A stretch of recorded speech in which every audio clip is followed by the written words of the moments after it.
মনে হচ্ছে যে একদিন আমরাও এরকম স্টেজের ওপর বসে এরকম আমাদের নিয়ে প্যানেল ডিসকাশন হবে, আমরা উত্তর দেবো, এরকম কোনো ড্রিম কেউ দেখছেন? অ্যাবসলিউটলি। কিন্তু এখানে যে কি হচ্ছে সেটা তো আপনারা জানেন না। এই বিজনেসে রিলেশনের কথা বলা হয়, মানে আপলাইন ডাউনলাইন রিলেশন, আবার হরাইজেন্টাল এই যে এরা হরাইজেন্টালি বসেছে, এরা mostly cross lines to each আদার।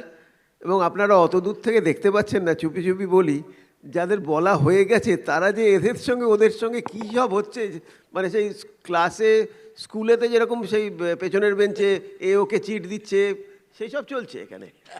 তা উই আর এনজয়িং।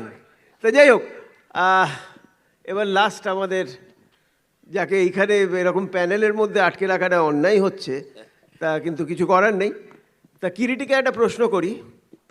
কিরিটি, তুমি একটা কথা অনেক মিটিংয়েই বলেছো বা বলো, এবং আমরাও আরও বড় লিডারদের কাছ থেকে শুনেওছি, এই বিজনেস জয়েন করার পেছনে প্রথম রিজন নাকি তোমার is money, second reason is money, third reason is money, fourth reason, fifth, সবই হচ্ছে মানি। এবং এটাও নাকি লোকেরা বলে তুমি অনেক টাকা রোজগার করো, তারপরও আবার আরও চাই। তা ভালো, এরা আপনারাও তো সবাই টাকা রোজগার করতে চান।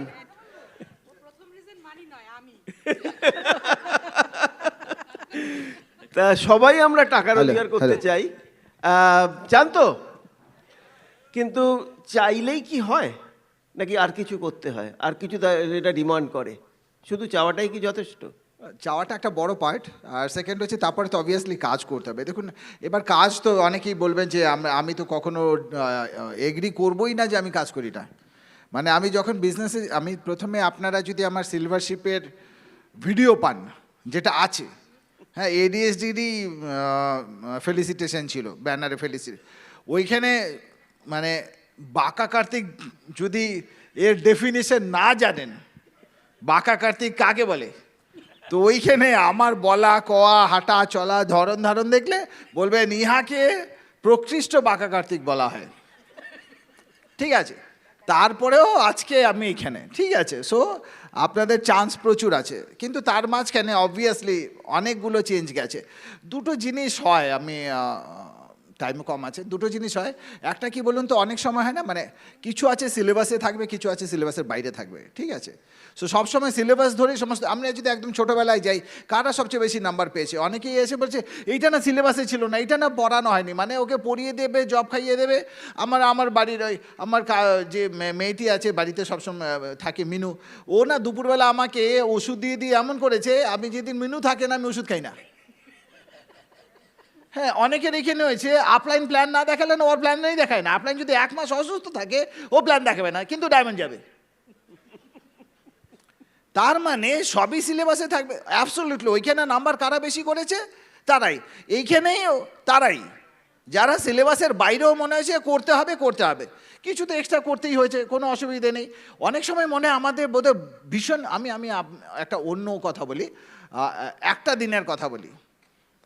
আমি একদিন, তখন আমি চাকরি করি, আমি আগরপাড়া থেকে নৈহাটি যাব প্ল্যান দেখানোর জন্যে। প্রচণ্ড বৃষ্টি, প্রচণ্ড মানে প্রচণ্ড, আর আমাদের আগরপাড়া থেকে স্টেশন পর্যন্ত না, মানে যেখানে এতটা জল থাকতো, রিক্সার ওপরে আমরা এইরকম করে বসতাম, ঠিক আছে। ওইভাবে করে গেছি, গিয়ে ওই অবস্থায় গেছি, গিয়ে হলে গেছি, হলে দেখছি বোর্ড আছে, সব কিছু আছে, দারোয়ান আছে, আর কেউ নেই।